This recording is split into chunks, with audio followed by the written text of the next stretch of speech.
Hello বন্ধুরা, কেমন আছো সবাই? সবসময় বলি তোমাদের শরীর সুস্থ রাখতে হবে। ভালো থাকতে গেলে সুস্থ জীবনযাপন খুব জরুরি।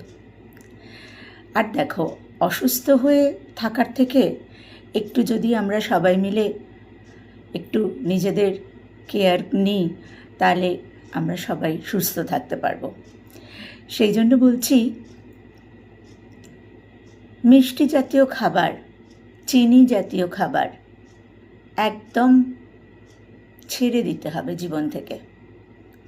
সাদা জিনিসগুলো আস্তে আস্তে বর্জন করতে হবে, যেমন চিনি, ময়দা, নুন।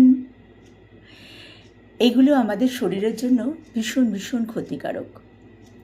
এগুলো থেকে আমরা যত নিজেদের সরিয়ে নিতে পারবো, আমাদের শরীর ততই ভালো থাকবে। আর প্রতিদিনের ছোট্ট একটু যোগাভ্যাস, একটু যোগাসন, বেশি না, সকালবেলা 20 মিনিট কিছুক্ষণ ফ্রি হ্যান্ড আর কয়েকটা যোগা অবশ্যই নিজেদের জীবনযাত্রায় যোগ করে নিতে হবে। সুস্থ থাকতে কে না চায়, তাই না?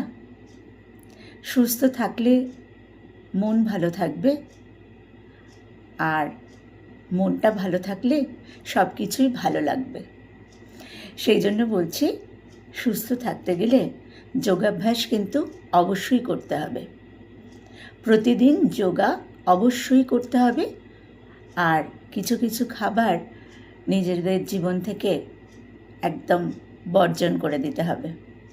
একদমই খাওয়া চলবে না। তেল জাতীয় খাবার খাওয়া চলবে না। Processed food